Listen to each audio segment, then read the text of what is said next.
그래서 함께 마음을 모아 기도하는 시간 갖도록 하겠습니다. 함께 기도하시겠습니다.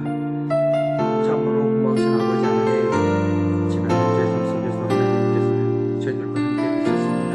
저희들이 깨닫든지 깨닫지 못하든지 주님께서 저희들을 보호해 주시고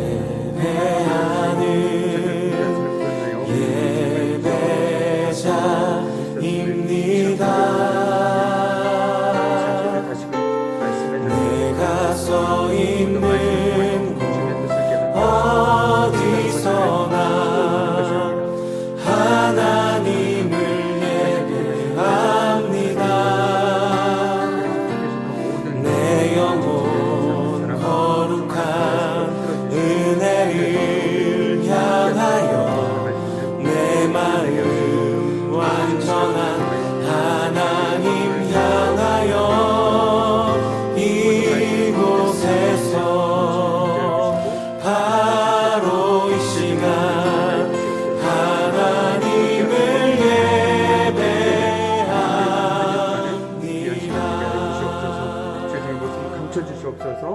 모든 걸 함께 온전히 다 생명의 주님, 오늘도 저희들에게 한 주를 허락하여 주시고 또한 예배의 자리에 말씀의 자리로 인도해 주신 은혜에 참으로 감사를 드립니다. 오늘도 말씀을 통하여 저희들 하나님을 더욱더 알아가길 소망합니다. 저희들의 마음과 생각 가운데 친히 임재하여 주시고 말씀이 선포되어질 때 저희들에게 지혜를 더해 주셔서 하나님의 선하신 뜻이 무엇인지 깨닫고 알아 그것들을 삶 속에서 또한 실천해 나가는 저희들의 믿음의 삶이 될 수 있도록 하나님 도와주시옵소서. 오늘도 부족한 주의 종을 통하여 하나님의 말씀이 선포되어질 때 정말 그 말씀이 우리의 마음 가운데 각인되어지게 하시고 그 말씀이 우리 삶 속에서 또한 열매를 맺을 수 있도록 주님께서 친히 역사하여 주시옵소서. 감사드리며 예수 그리스도의 이름으로 기도드립니다. 아멘. 사랑하고 너무 보고 싶은 우리 속죄교회 청년들 한 사람 한 사람을 정말 예수 그리스도의 이름으로 축복하고 축복합니다. 우리가 벌써 못 만난 지 벌써 한 8주 정도 된 것 같아요.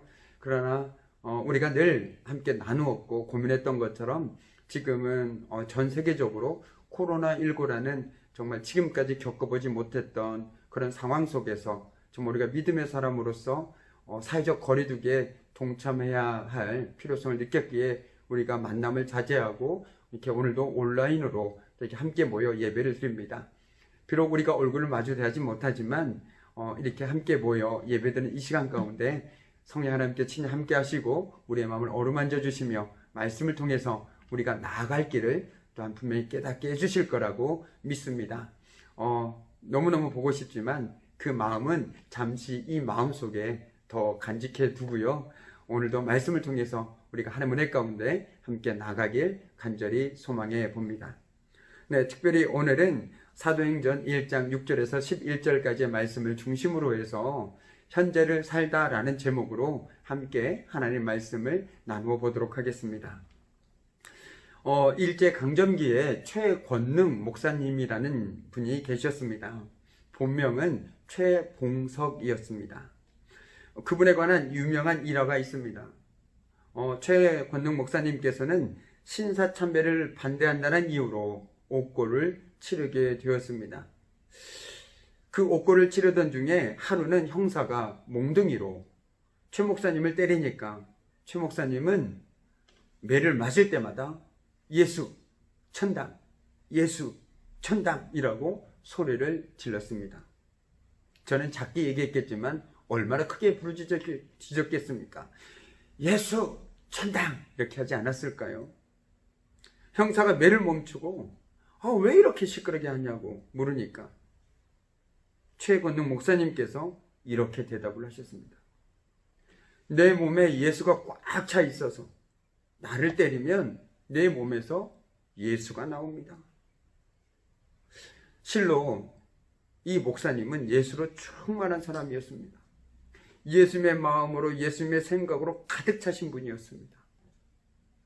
저는 여기서 우리 최권능 목사님께서 예수 천당할 때 죽어서 가는 천당만을 얘기하고 있다고 생각하지는 않습니다. 그분은 바로 지금 이 땅에서 하나님이 주 되심을 누리고 사신 분입니다. 우리가 잘 아는 찬송가 중에 내 영혼에 은총 입어라는 찬송가가 있습니다. 그 가사 중에 이런 가사가 있죠. 주 예수와 동행하니 그 어디나 하늘나라. 그렇습니다. 최건능 목사님께서는 바로 주 예수와 동행하니 설사 감옥일지라도 그것이 어딜지라도 그것이 하늘나라라는 그 삶을 사신 분이라는 것이죠. 그런 의미에서 저와 여러분의 삶이 정말 때로는 가시밭길 같고 힘들고 어렵고 아프고 정말 외로울지라도 주님과 동행하니 그 어디나 하늘나라입니다 라고 고백할 수 있는 그런 삶이 되기를 간절히 소망해 봅니다. 우리는 오늘 말씀을 통해서 주님께서는 부활하시기 전에 40일 동안 이 땅 가운데 머무셨다라는 사실을 말씀을 통해서 알게 됩니다. 그런데 특별히 오늘 저희가 주목해야 할 것은 예수님께서 부활하신 후에 40일 동안 어떤 일을 하셨는지 우리는 주목해야만 합니다. 예수님의 행적이 무엇인지 우리는 자세히 살펴보아야만 합니다. 예수님은 그냥 40일 동안 제자 만나고 간 것이 결코 아니었다라는 것이죠. 정말 실패해 있던 제자들을 만나셨습니다. 그런데 거기에 그치지 않았다라는 거예요. 오늘 3절 말씀을 한번 보시면 우린 예수님께서 어떤 일들을 하셨는지 알 수가 있습니다. 3절 말씀입니다. 예수께서 고난을 받으신 뒤에 자기가 살아계심을 여러 가지 증거로 드러내셨습니다. 그는 40일 동안 그들에게 여러 차례 나타나시고 하나님 나라에 관한 일들을 말씀하셨습니다. 여기서 뭐라고 얘기하고 있나요? 하반절에 보니까 하나님 나라에 관한 일들을 말씀하셨습니다라고 누가는 기록하고 있습니다. 그렇습니다. 예수님께서 부활하신 후에 40일 동안 이 땅에 계시면서 예수님께서 하신 일은 제자들을 만나셔서 하나님 나라에 관한 일들을 말씀하시는 거였습니다. 여기서 하나님 나라라는 표현은 사복음서와 사도행전에서 무려 82회에 걸쳐서 사용되어지고 있습니다.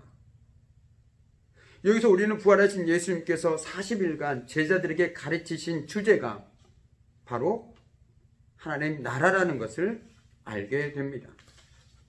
하나님 나라. 사도행전의 기록이 하나님 나라에 관한 언급으로 시작되고 28장 31절 말씀에 보니까 하나님 나라로 끝나고 있다는 것은 결코 우연이 아니라는 것이죠.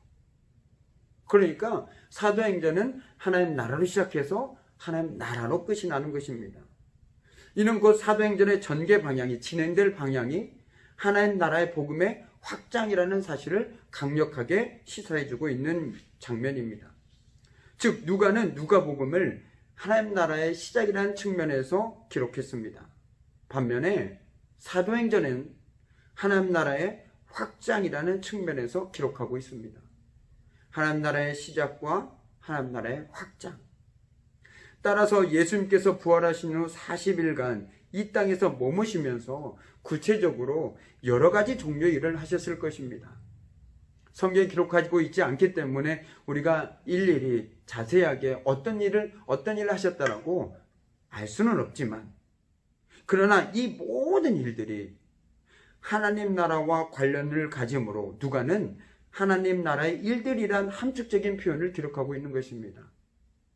예수님께서 하신 모든 일들을 세세적으로 다 기록할 수는 없지만, 다 알 수는 없지만 큰 그림 속에서 보니까 그것은 바로 하나님 나라의 일들이었다라고 누가는 기록하고 있다는 것이죠. 그러니까 예수님께서 40일 동안 이 땅에서 머무시면서 하신 것은 하나님 나라에 관한 일들을 설명하고 가르치는 것이었구나 라는 것들을 우리는 깨닫게 됩니다. 그렇다면 이 시점에서 우리는 하나님 나라가 무엇인지 묻지 않을 수가 없습니다. 이 하나님 나라는 이미 구약 성경에서 선지자들의 입술을 통해서 예언되었습니다. 그러나 구약 성경에는 하나님 나라라고 직접적으로 표현하지는 않습니다. 대신 통치, 그분의 다스림 이런 언어를 통해서 표현하고 있죠. 하나님 나라는 예수님께서 오심으로 이미 시작되었습니다. 그리고 십자가와 부활 사건을 통해 실현되었습니다. 그러나 아직 하나님 나라는 완성된 것은 아니죠. 그래서 신학적인 용어를 표현한다면 하나님 나라는 이미와 아직 사이에 있다라고 얘기합니다. 이 땅에 실현되었지만 아직 완성된 것은 아니다라고 말하고 있다라는 것이죠. 그래서 저와 여러분은 이 땅에 실현된 하나님 나라와 완성될 하나님 나라를 바라보면서 긴장 관계에서 이 땅을 살아가고 있는 것입니다. 누가복음 17장 21절 말씀입니다. 제가 세 번 성경으로 읽어드리겠습니다. 보아라, 여기에 있다 또는 저기에 있다 하고 말할 수도 없다. 보아라, 하나님 나라는 너희 가운데 있다 라고 기록하고 있습니다. 여기서 너희 가운데 있다라는 것은 너희의 모임 가운데 있다. 지금 우리 청년부로 한다면 너희 공동체 가운데 있다라고 얘기하고 있는 것이죠. 이 말이 무슨 의미냐면 하나님의 통치, 하나님의 다스림을 받고 있는 너희들의 모임 가운데, 너희들의 사람들의 공동체 가운데 하나님 나라가 있다라고 얘기하고 있는 것입니다. 그렇다면 지금까지 많은 사람들이 생각하는 것처럼 하나님 나라를 영역에만 국한시킬 수가 없게 되는 것이죠. 제가 왜 이 얘기를 드릴까요? 우린 지금까지 하나님 나라를 천국이란 단어로 생각하면서 많이 어떤 영역, 죽어서 갈 어떤 공간으로만 생각하는 경향이 너무나도 많이 있습니다. 그러나 하나님 나라는 하나님이 왕으로 다스리는 나라, 바꿔 얘기하면 하나님의 주되심입니다. 하나님이 주님 되시는 곳입니다. 하나님 나라는 나라라는 영역을 가리키기도 하지만 1차적으로는 통치와 주권과 왕권과 관련된 말입니다. 그러므로 하나님 나라를 지나치게 공간적인 차원으로만 생각하는 것을 우리는 경계해야 합니다. 여기서 조심해야 될 것은 제가 지금 죽어서 가는 천국이 없다라고 말하고 있는 것이 결코 아니라는 것이죠. 하나님 나라를 천국이나 지옥이라는 장소라기보다는 하나님의 통치가 이루어지는 곳이라는 것에 우린 조금 더 관심을 갖고 주목해야 된다는 사실을 여러분에게 말씀드리고 있는 것입니다. 지금 우리는 하나님 나라를 이 땅에서부터 사는 것입니다. 그러므로 하나님 나라는 예수의 십자가와 죽음과 부활 사건을 통해서 믿는 자들에게 지금 여기에서 하나님의 주되심을 고백하며 사는 것이라는 것이죠. 사도행전 2장 36절 말씀합니다. 그러므로 이스라엘 온 집안은 확실히 알아두십시오. 하나님께서는 여러분이 십자가에 못 박은 이 예수를 주님과 그리스도가 되게 하셨습니다. 이와 같이 초대교회 성도들의 복음 전파 내용은 다른 데 있지 않았습니다. 바로 예수님이 그리스도와 주 되심을 함께 전하는 것이 바로 초대교회 성도들의 복음 전파 내용이었다는 것이죠. 여러분이 잘 아는 것처럼 그리스도라는 말의 의미는 메시아란 뜻입니다. 그러니까 초대교회 성도들은 예수님이 메시아이십니다. 그리고 이와 더불어 예수님께서 주님이십니다 라고 고백하고 있다는 것이죠. 이 두 기둥이 초대교회 성도들의 복음 전파의 내용이었다는 것입니다. 바꿔 얘기한다면 주 메시아 되신 예수님께서 바로 우리 삶의 주님이십니다라는 그 고백을 하고 있다는 것입니다. 이것이 바로 초대교회 성도들의 복음 전파의 내용이요 그들의 믿음의 내용이었다는 것입니다. 즉 그들의 복음 전파의 내용은 주 예수 그리스도께서 오늘 다스리고 계시며 또한 모든 원수를 그 발 아래 둘 때까지 왕노릇 하실 것임을 선포하고 있는 것입니다. 이렇게 예수님은 시종일관 하나님 나라의 일에 관심을 가지고 계셨습니다. 예수님이 이렇게 하나님 나라를 가르치셨고 소망하셨는데 제자들은 그렇지 않았습니다. 오늘 본문 6절입니다. 사도들이 한자리에 모였을 때 예수께 여쭈었다. 주님께서 이스라엘에게 나라를 되찾아 주실 때가 바로 지금입니까? 여기서 예수께 여쭈었다라는 표현을 원문을 의미를 살려서 직역하면 이렇습니다. 그들은 예수께 계속해서 물었다라는 표현이 됩니다. 얼마나 궁금했을까요? 그러나 그들은 방향이 잘못되어 있었습니다.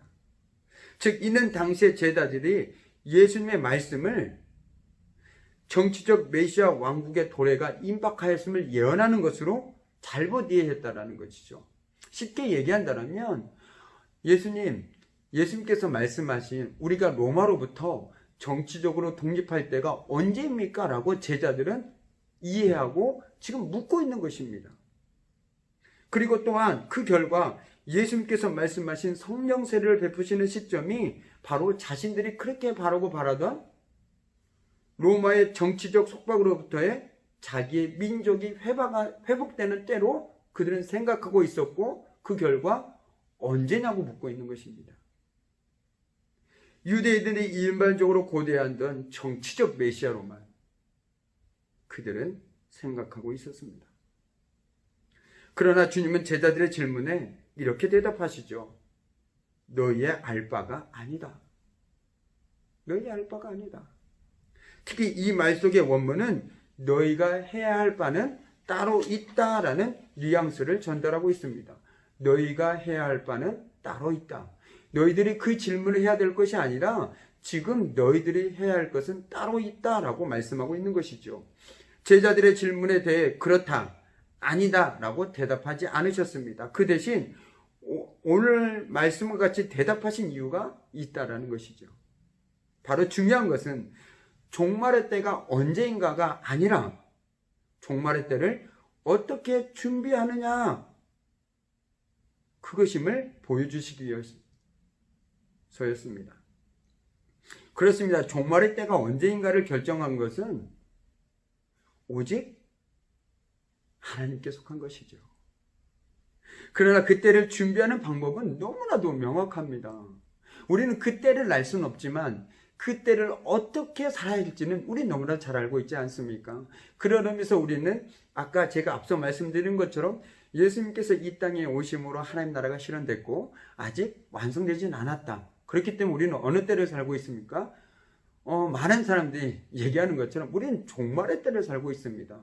그때가 언제 올지 모른다는 것이죠. 이 종말의 때를 사는 저와 여러분의 삶이 어때야 되는지는 너무나도 분명하다는 것이죠. 바로 예수님께서 말씀하신 하나님의 나라의 일을 이뤄가는 것입니다. 쉽게 말씀드린다면 우리 매일매일의 삶 속에서 하나님의 주 되심을 고백하면서 예수님의 삶과 그 가르치심을 따라 사는 삶을 살아가는 게 우리가 종말의 때를 살아가는 삶의 태도라는 것이죠. 자, 하나님 나라의 일을 이뤄가는 방법은 두 가지가 있습니다. 먼저는 우리가 잘 아는 지상명령, 마태복음 28장 19절에서 20절에서 말씀하신 것처럼 그러므로 내가 너희에게 명령한 모든 것을 그들에게 가르쳐 지키게 하여라. 여기서 명령한 모든 것은 예수님의 가르침과 예수님의 삶이라고 말씀드릴 수 있겠고요. 그들에게 누굴까요? 이방인을 포함해서 모든 민족이 아마 그들에게라는 이 대명사에 포함될 것입니다. 그런데 더 중요한 건 무엇이냐면 우리는 가르쳐에서 끝나버립니다. 복음을 전파하면 되는구나. 그런데 더 중요한 건 지키게 하여라까지 우리는 말씀하고 있다는 것에 주목해야 합니다. 무슨 말씀입니까? 가르쳐서 그 사람이 그 삶을 살 수 있도록 우리가 해야 된다는 것이죠.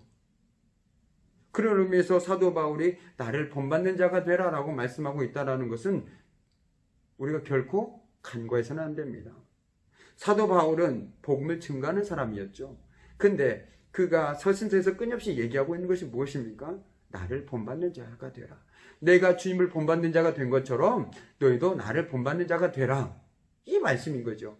그런 의미에서 본다면 마태복음 28장 우리가 잘 아는 이 지상 명령은 그 의미와 일맥상통하지 않겠습니까? 내가 예수님의 가르침과 예수님의 삶을 본받아 살아가는 것처럼 많은 믿지 않는 사람들과 많은 사람들이 나를 본받는 삶을 살아갈 수 있도록 해라라는 게 바로 예수님의 치상명령이라고도 말씀드릴 수 있을 것 같습니다. 그리고 또 하나는 뭐냐면 오늘 말씀의 1장 8절에 기록된 것처럼 성령 받고 땅끝까지 내 증인이 되라라고 말씀하고 있다는 것이죠. 이는 명령이자 우리가 마땅히 살아야 할 삶의 태도입니다. 그리고 이 모든 것을 행함에 있어서 주님께서는 세상 끝날까지 우리와 함께 하시겠다라고 약속하고 계십니다. 이 말의 의미는 우리가 증인의 삶을 살아갈 때 그리고 앞서 말씀 지상 명령처럼 예수님께서 명령하신 모든 것을 가르치고 지키게 하고 그 삶을 살아갈 때 우리와 늘 함께 하신 하나님께서 성령님을 통해서 우리의 삶 가운데 그 삶을 살아갈 수 있도록 힘껏 도우시겠다라는 것이죠. 그렇다면 그 삶 역시 내가 사는 것이 아니죠. 하나님께서 도우심 가운데 우리는 그 삶을 살아갈 수 있기 때문에 우리는 결코 잘한 것이 아무것도 없는 것입니다. 그래서 예수님께서는 우리에게 분명히 약속하고 계시다라는 거예요. 세상 끝날까지 내가 너와 함께 하겠다. 우리가 그 삶을 살아갈 수 있도록. 그리고 예수님께서는 그 마지막 비전을 선포하시고 하늘로 올라가십니다. 이때 갑자기 흰옷을 입은 두 사람이 그들 곁에 서서 멍하니 하늘만 쳐다보고 있는 갈릴리 사람들에게 이렇게 묻고 있습니다. 갈릴리 사람들아, 어찌하여 하늘을 쳐다보면서 서 있느냐?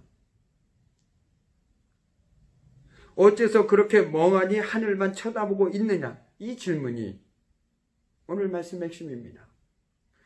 어째서 그렇게 멍하니 하늘만 쳐다보고 있느냐? 어째서 그렇게 멍하니 하늘만 쳐다보고 있느냐? 이 질문의 의미는 예수님이 그렇게 하늘로 올라갔다고 해서 멍하니 하늘만 쳐다보고 있으면 어떡하느냐? 예수님이 부활하셨고 다시 오신다고 약속하셨는데 뭐가 걱정이고 뭐가 근심이냐? 염려하지 말고 대신에 현재의 삶에 최선을 다해라.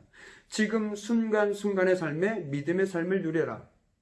이제는 부활을 경험한 사람들로서 어떻게 살지를 고민하라는 것이죠.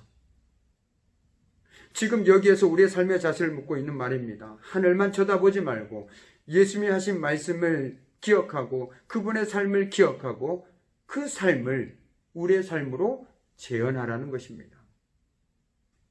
오늘 말씀은 예수님께서 다시 오실 것이라는 소망을 우리에게 심어줍니다. 더불어 그 소망을 가지고 지금 여기서 믿음으로 살아갈 것을 요구하고 계십니다. 제자들이 멍하니 하늘만 쳐다보고 있을 때 천사가 그들의 시선을 다시금 그들이 발딛고 살아가는 이 땅으로 끌어내립니다. 하나님의 약속을 붙들고 소망 가운데 지금 여기서 내가 부활의 증인으로서 어떻게 살아가야 할지 고민하라는 것입니다. 그런 의미에서 오늘 말씀은 우리에게 끊임없이 질문과 고민을 던져줍니다. 그 고민들을 통해 우리는 비로소 이 땅에서 바른 믿음, 바른 삶으로 살아가게 됩니다. 끊임없이 고민하십시오. 발버둥 치십시오. 끊임없이 질문하십시오. 부활을 고백하는 믿음은 그저 멍하니 하늘만 바라보고 살아가는 삶이 결코 아닙니다.